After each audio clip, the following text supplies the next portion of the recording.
Good afternoon, people. We're going to have a little electromagnetic spectrum of the sun talk because you guys are asking so many questions about what am I talking about with light. So, hello. Okay. When we talk about sunshine, if you were in outer space, the sun would appear white. We have an atmosphere that protects us from the sun's rays. So the sun emits an entire spectrum of light that we can't see. Okay? So we're going to start at the lowest frequency of oscillation to the highest frequency of oscillation and explain what that means. So in the world of quantum physics, light is a wave and light is a particle. So the analogy that I use for this is a surfer, okay? So, if you think of a wave, it's a wave and it hits your eye and it's a particle. So think of a guy riding the waves. That's just the best way to picture it. Think of thousands of little surfers hitting your back of your retina, okay? Easy analogy, right? The sun emits radio waves. Radio waves are slow frequency oscillation waves. So they're like this.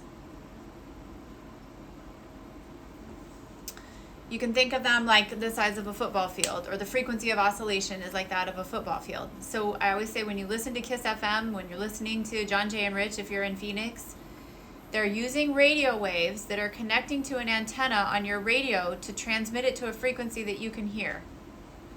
Okay? That's light. It's light. You can't see it because it's not in the visible spectrum, but it's all around you. It's light. So if you're listening to a radio, there are radio waves, regardless of if you have it on or not, around you. Get it? Then there are microwaves. So microwaves are the next level. The frequency is about 10 to the 9. So microwaves are how your cell phones transmit your information, right? So you have a code in your cell phone, you dial someone else's code, it emits the waves, you pick it up. That's how you guys are seeing me. Everybody get it? Then it's still light.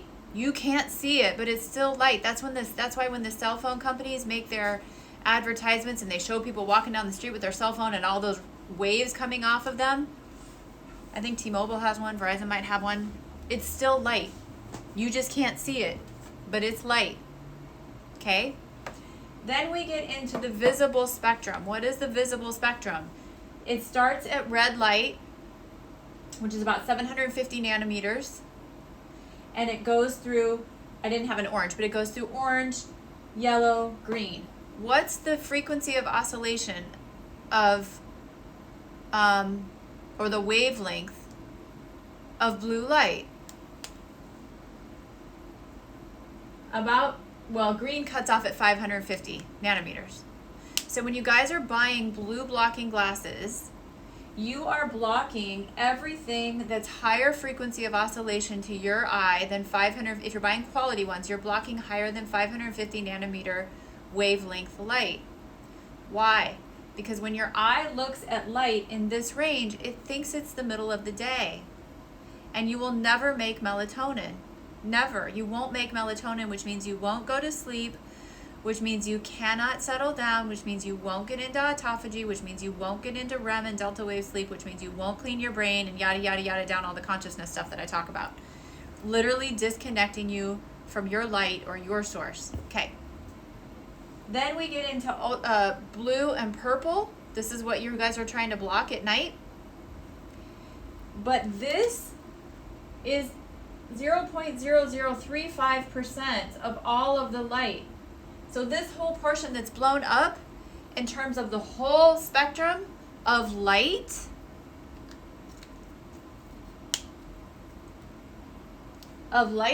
is a very tiny percent. Now, your mitochondria with their pumps, right? You've got those enzymes that are moving the hydrogen like we talked about, and all of the hydrogen funnels through to make ATP, is taking instructions from this light. And they don't give a crud if it's morning or night or time to go to work or time to brush your teeth, all they're doing is taking instructions through your eye, through your retina, so that these waves are telling this clock in your brain, what do I say the sun is? The sun is our global positioning system. We orbit the sun. We take cues about time from the sun because our mitochondria and all of our cells except for our red blood cells evolved to take these instructions, these surfers riding the waves of light. The particles are called photons. And it's DHA from seafood in your retina. That's why I harp on seafood as seafood. Okay. Beyond the visible spectrum. So just get the image that this visible spectrum that I'm showing is a very tiny portion of what's going on here. But all of it is light. You just can't see it. Get it? You can't see it. You can't see it. It's all light. Then as you go on, you get into X-rays, you get into gamma rays, you get into cosmic rays, which are dangerous. Now we have an atmosphere.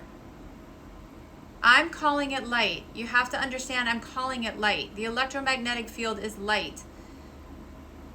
That's the point I'm trying to make. When I say light, I'm talking about all of the light. All within the electromagnetic spectrum. Okay? It's just outside of the visible range, but it's still frequencies of oscillation of light. So now, how does your brain work? You have the highest density of ATP sitting, your mitochondria are sitting right here. Mitochondria. Tons of them.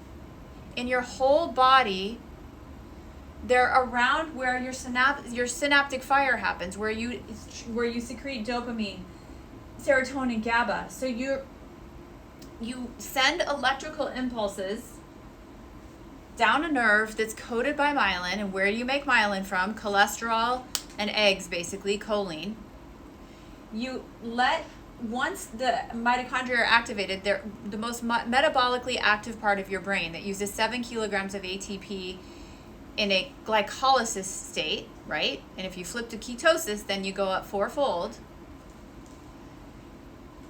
You increase your ability to send your neurotransmitters. What is dopamine? Executive function. What is serotonin? Calm, relaxed, not anxious. What is GABA? Induces sleep, keeps you organized, right? You can list out different things for what these neurotransmitters do. They swim across a lake, a synapse. They lock into the receptor, and then they have to be recycled back. So when you do genetic testing with me, I'm checking these enzymes that make these molecules change. And then you keep sending an electromagnetic impulse. When you send an electrical current down your nerve, you're emitting an electromagnetic field. That's what we detect when we do an EEG, or the other day when I was talking about squid helmets, the quantum helmets that are at sub-zero temperatures, they put on people's head to read the qubits of information, to read your thoughts that are coming off of your head. You are emitting an electromagnetic field that is at a way slower frequency of oscillation than the radio waves, but you work like a radio. This is why I say the radio guys, if any of you know any radio guys, they're very intuitive and they understand.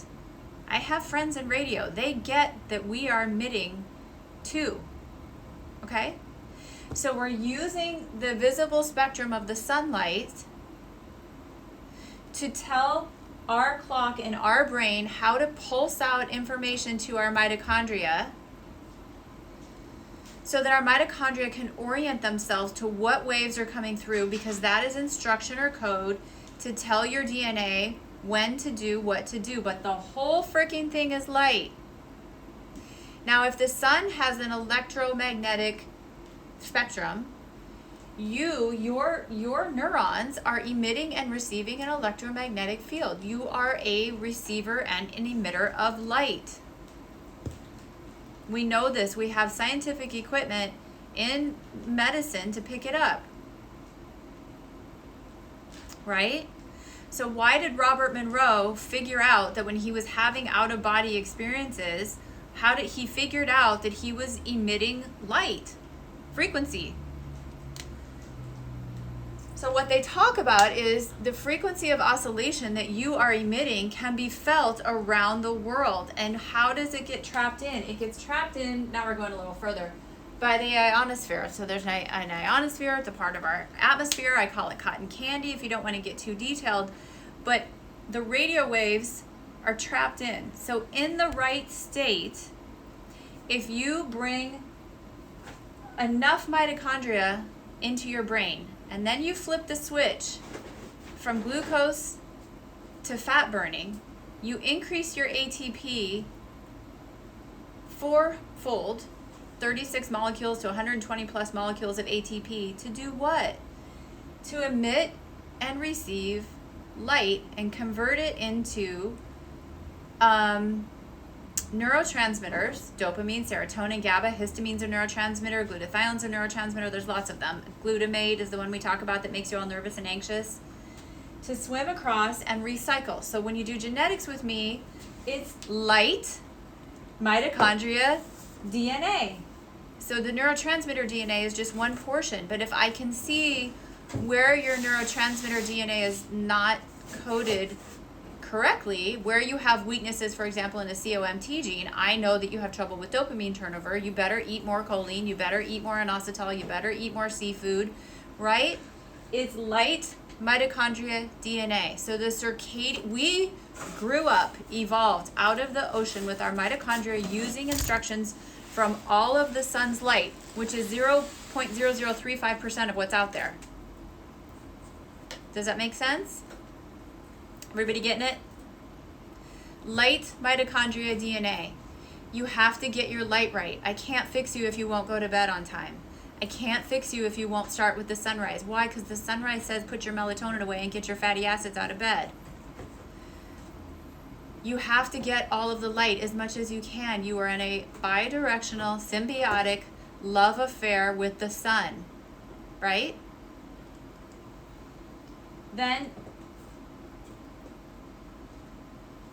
you have to optimize mitochondrial energy production. You have to make sure your oxygenation is good. This is why before we had the pandemic, what did we experience last year, right? We experienced the vape injuries, and the vape injuries damaged the membrane by which the oxygen came across the lungs, got picked up by the red blood cells. I can't tell you guys what time to go to bed. I go to bed at 10 and I get up at 3. I don't need much sleep because my cells are clean. So to the people who keep saying that you need the vegetables, you need the nutrients from the vegetables. But if you're going to go into ketosis, you can't be in a high carbohydrate state, which means ketosis failures happen when you don't take the right nutrients to make all this stuff work. When you don't have the folate, when you don't have the B12, when you don't have the choline, when you don't have the cholesterol, when you don't have the vitamin D. It's a magical symphony. The light plays your DNA like a magical symphony, and the symphony is coming from the food, so your DNA knows what to do with it. It all has to work together on a 24-hour cycle and an annual cycle. In the winter, you're not meant to pig out. You're not meant to have Halloween, Thanksgiving, Christmas. You're meant to fast and go to work on eating your body, eating your fat ass, cleaning the cholesterol out of your vessels. You have to take vitamins. Now, if you had grown up with this knowledge, if mom and dad had taught you this, and they made you live a life like they were hunting for 5 days at a time and you had no food, would you have to dump 220 pounds of your fatty acids to get clean? No. So could you practice ketosis for a couple days, maybe fast for a couple days, and then refuel like I do? Yes. Why am I able to? I've been in ketosis all week. This morning I woke up with a 1.3 after having ice cream last night. Why? Because I have retrained my subconscious mitochondrial function to be able to go back and forth between ketosis and glucose. I can't even get out of it if I want to. I can barely get out of it if I want to. I would have to pig out for a long time to go out of ketosis. Last night I had a full cup of ice cream and I was at a 1.3 when I woke up. Do you see? But that's never going to happen for you if you weigh 190 pounds. No fat shaming. I don't care what size any of you are. Please don't ever accuse me of that. All I'm saying is if you dump the junk in your trunk, You restore your metabolic freedom. You become like a native person or a cave person. Right? Does that make sense? When you do that, then it's easier to enter autophagy. So the fasting is less. So if you have a ton of fatty acids that you have to burn off, let's say you're a 200-pound woman, you may have to spend 5 days not eating to get to the autoimmune reversing and cancer reversing stage. When I'm already in ketosis all the time and I've already done 2 to 3 years of work, I'm already burning my fat ass. I don't have much cleaning to do, which means I don't have to run my dishwasher as long as other people at night, which means I don't need as much sleep. Do I need sleep? Yes. Do I need as much sleep as I did when I was hypothyroid and delivering babies all the time and eating green smoothies and salads all day? No. Green smoothies and salads put me into such a brain fog state that I felt like I had dementia. Okay, so if your brain is emitting an electromagnetic field and you ramp up the number of mitochondria and you convert those mitochondria into ATP firing machines, meaning you're no longer making 7 kilos of ATP for your brain, or 5 depending on your size, but now you're making 20 to 25. Yes, the more sun you get, the less food you need. Literally, the people who say they can eat sun, right? The yogis sitting on top of the mountain in India, they need less food. They eat sun. Not kidding.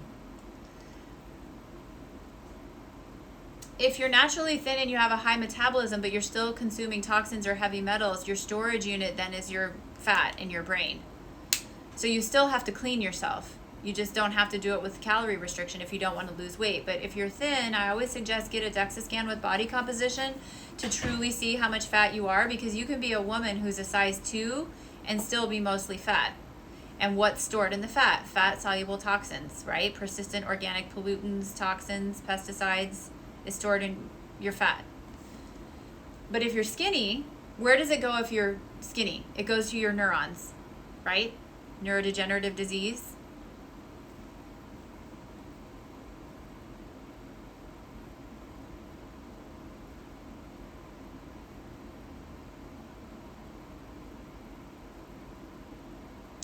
It's ketosis and sunshine with the right nutrition. You can't, so if you had done this your whole life, would you have to do it for a long time?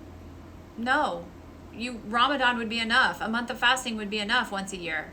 But since none of us were taught to do it our whole lives, you have a lot of work to do, right? I had to quit OB in 2015. I had to quit gynecologic surgery. I had to get my sleep right first. Then I had to study everything I could about DNA and put the right supplements into my body when I was in ketosis and fasting. You can't do it without the right nutrients. So the reason people fail, 2 reasons they fail for all these internet stories that it fails. One is they don't understand the genetics of nutrition. That is the biochemistry of your body. That is the biochemistry of your body. So if you don't understand the genetics of nutrition, and that autophagy means breaking down your cells and then you're putting the right nutrition back in to fuel them back up, that's number 1. Number 2, ketosis and autophagy are not about fasting, prolonged fasting, intermittent fasting, prolonged fasting, intermittent fasting. It's about getting into ketosis, fasting, and then giving your body back the nutrients it needs to recreate, right? To rebuild the cells that you just took apart. So it's like having a Lincoln log building and you're taking it apart and then you're rebuilding it with new Lincoln logs that aren't all sun damaged from sitting outside or all dried out from being in your kid's closet. You have to practice ketosis, fast if you want to, and I'm not suggesting anybody do this without guidance. This is not medical advice. I'm just telling you that you have an inborn mechanism to tear yourself apart and put yourself back together, but you have to do it with the right nutrition. Then, when you do high intensity interval exercise, which is why you see me hiking literally over the top of a mountain, then when you do high intensity interval exercise, you're releasing stem cells. So you literally can heal. You can heal. I can't heal. I'm not claiming this as a doctor. I'm just giving you the steps. You can reverse neurodegenerative disease if you release stem cells, if you exercise, high intensity interval exercise, while you're doing all this. That's the mechanism. Now, multiple molecules in the body. What do we know? We know that ultraviolet light will fix eczema, psoriasis.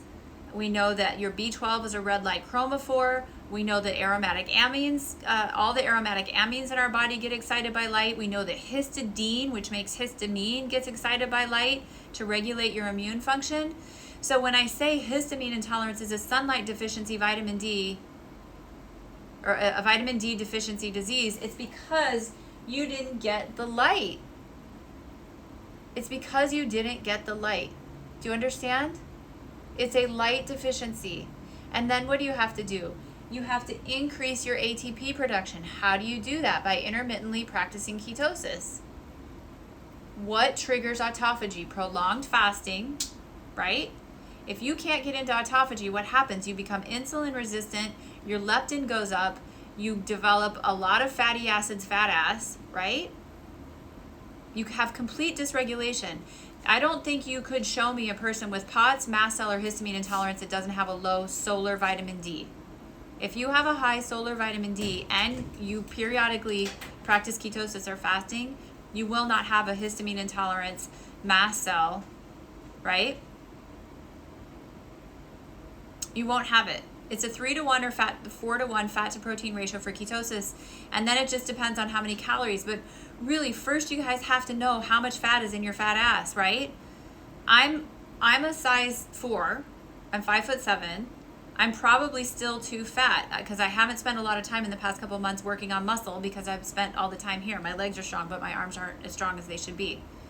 So I'm still on this journey with all of you guys. I need to build more muscle and kick out the fat. I still have work to do. And once I do that, if you look at, now prove it to yourself. Go to PubMed and look at any field you want to know about. Dementia, Parkinson's, Huntington's, cardiovascular disease, heart failure. Type in the word you have a problem with. Fibroblasts and collagen, skin, even vaginal laxity, like leaky vagina. Type in those words and autophagy, and you will find research on autophagy, self-eating, and how do you eat yourself. First, you have to burn off all your fat. You're not going to eat your vagina.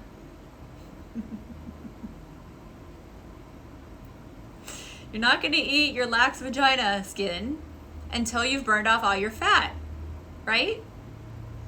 You have to clean yourself. You have to clean this thing. And no one is ever taught to clean. And the instructions come from the sun. You have to have oxygen. You have to have food. So when you're burning protein and carbs, you're in a low energy state. You're in a storage state. I know, only a gynecologist can get away with talking like that, right? Somebody made a Mike Hunt joke on my Maria's page. And I said, no, I don't have a relative named Mike Hunt, but I am a gynecologist.